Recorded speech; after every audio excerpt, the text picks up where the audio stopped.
Hello दोस्तों, हमारे YouTube channel में आपका स्वागत है। शिक्षा विभाग से जुड़ी हुई कोई भी जानकारी होती है तो हम आप तक सबसे पहले पहुंचाने का प्रयास करते हैं। जैसा कि हमने आपको पिछली वीडियो में बताया कि DPI पर अवमानना का केस लग चुका है। और वो केस क्यों लगा है? क्योंकि यहाँ पर जो अभ्यर्थी सेकंड डिवीज़न के कारण बाहर हुए। यहाँ पर जैसा कि आप सभी को मालूम है, हमने अपनी पिछली वीडियो में भी बताया है कि कुछ अभ्यर्थी, कुछ मतलब क्या 448 अभ्यर्थी ही हैं। जैसे कुछ अभ्यर्थियों के कमेंट आ रहे हैं कि 2018 में केवल 16 अभ्यर्थी थे। तो यहाँ पर ये अभ्यर्थी ने बिल्कुल गलत कहा है। हमने इस पर कई वीडियो भी बनाई थी, जिसमें आपने देखा होगा जो एडवोकेट रामेश्वर ठाकुर हैं, उन्होंने जबलपुर हाई कोर्ट से ये केस लड़ा था और 448 कैंडिडेट ही थे। हमें पूरा अच्छे से याद है और हमारी पिछली वीडियो कई होगी, उसमें हमने इस केस को काफ़ी एनालिसिस करके भी बताया था आप लोगों को। अब दूसरी बात, कुछ अभ्यर्थियों का कहना है कि 2023 की भर्ती है उसमें केवल 5 अभ्यर्थी हैं जिन्होंने डिवीज़न वाला केस लगाया है। तो बिल्कुल नहीं, 2023 की भर्ती में 19 अभ्यर्थी हैं जिन्होंने डिवीज़न वाले केस लगाया है, यानी जिनको डिवीज़न के कारण बाहर किया गया है। तो यानी हमने पूरी संख्या आपको बता दी, संख्या इतनी ही रहेगी। और इतने ही अभ्यर्थियों के कारण हाई कोर्ट ने आदेश दिया था कि अगर DPI इनको नियुक्ति नहीं देती है तो फिर क्या होगा, जो 2018 की भर्ती की जितनी भी ज्वाइनिंग लिस्ट है, यानी जितने भी अभ्यर्थी हैं उनको उनकी ज्वाइनिंग लिस्ट रद्द की जाएगी। आप लोगों ने ये केस देखा होगा और इस पर डिसीजन भी सुना होगा। तो उनकी ज्वाइनिंग लिस्ट रद्द करके फिर से ज्वाइनिंग दी जाएगी। तो ये काफ़ी हमने बताया था और अभ्यर्थी पूछते भी थे, तो क्या मैडम 2018 के अभ्यर्थियों को मतलब हटा दिया जाएगा? तो हमने कहा था हटाएंगे तो नहीं, क्या होगा, काउंसलिंग फिर से होगी।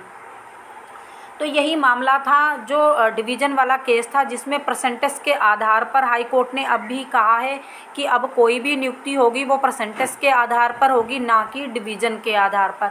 तो देखिए यहाँ पर डिवीज़न वाले जो केस है, इसमें जो ये अभ्यर्थी हैं जिन्होंने ये केस लगा रखा है, उनका कहना है कि उन्होंने उनके जो वकील हैं और जो हाई कोर्ट है, उन्होंने DPI को कई नोटिस जारी किए हैं, लेकिन DPI इसका कोई जवाब अभी तक नहीं दे रहा। तो यहाँ पर DPI देखिए कोई जवाब नहीं दे रहा है। क्यों नहीं दे रहा है?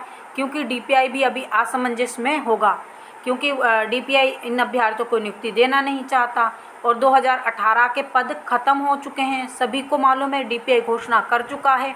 अगर उनके पास पद हैं तो भी वो यही घोषणा कर चुके हैं कि 2018 की भर्ती से कोई पद नहीं बचे हैं। अब कोई पद नहीं बचे, चूँकि उन्होंने हाई कोर्ट में भी यही कहा था कि 2018 की भर्ती से अब कोई पद नहीं बचे हैं, तो इन अभ्यर्थियों को हम ज्वाइनिंग कैसे दें?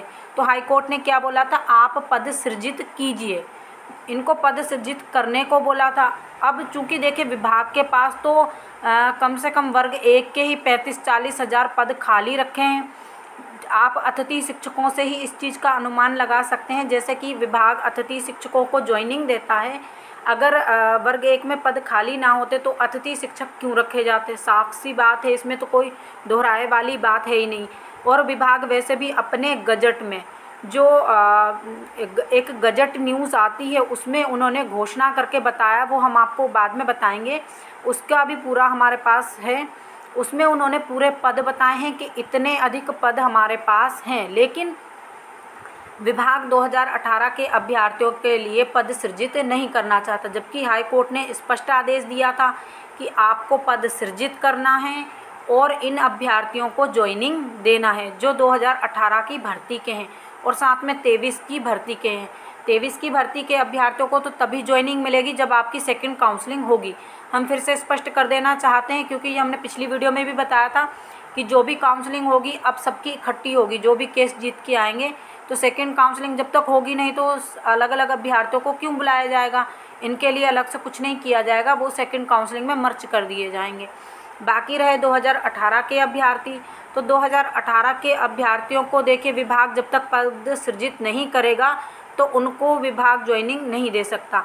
अब विभाग हाई कोर्ट में जाकर क्या बोले कि 8 महीने हो चुके हैं और अभी तक ना हमने पद सृजित किए हैं, ना इन अभ्यर्थियों को नियुक्ति देने के बारे में कुछ सोचा है।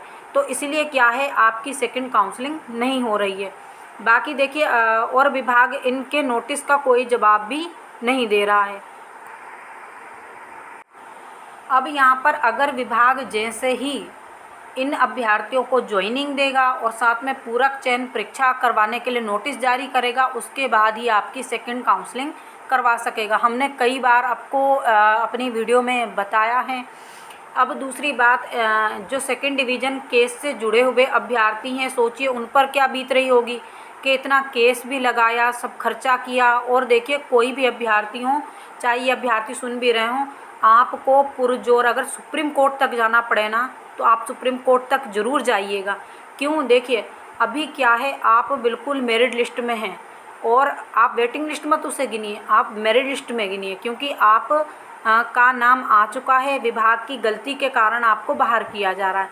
अगली भर्ती आप देंगे, क्या पता उसमें आपका नाम दूर दूर तक कोई वेटिंग में हो और आपका सिलेक्शन ना हो। इस तरह से क्या होगा, फिर अगली भर्ती देना पड़ेगी। और जब तक क्या होते हैं, अभ्यर्थी ओवर एज भी हो जाते हैं, बहुत सारे ऐसे होते हैं, और कुछ की एज बच जाती है तो दूसरी तीसरी भर्ती देते रहते हैं। तो यहाँ पर जितना भी हम तो वर्ग 2023 के अभ्यर्थियों से भी यही कहते हैं कि आपको सेकंड काउंसलिंग करवाने के लिए जितना अधिक से अधिक हो सके हाई कोर्ट में याचिका लगाना चाहिए। क्योंकि मान लीजिए आज आप अच्छे अंक लाए हैं, कल ऐसा पेपर आ जाए, देखिए समय किसी ने नहीं देखा है। क्या होता है, कभी कभी हम अच्छी पढ़ाई करके जाते हैं और हमारे मतलब कुछ ऐसा रह जाता है, हमारी किस्मत ख़राब होती है, कुछ भी कहिए आप, ग्रह नक्षत्र अच्छे नहीं रहते, जो भी कहेंगे आप, वहाँ पर जाकर आप उस पेपर को अच्छे से हल नहीं कर पाते तो नंबर अच्छे नहीं आ पाते। फिर इंसान क्या होता है, वेटिंग में आ जाता है। तो आप सभी अभ्यर्थियों को पुरजोर, चाहे वो 23 के अभ्यर्थी हों, 18 के हों, हम तो यही कहते हैं कि आपको पुरजोर प्रयास करना चाहिए।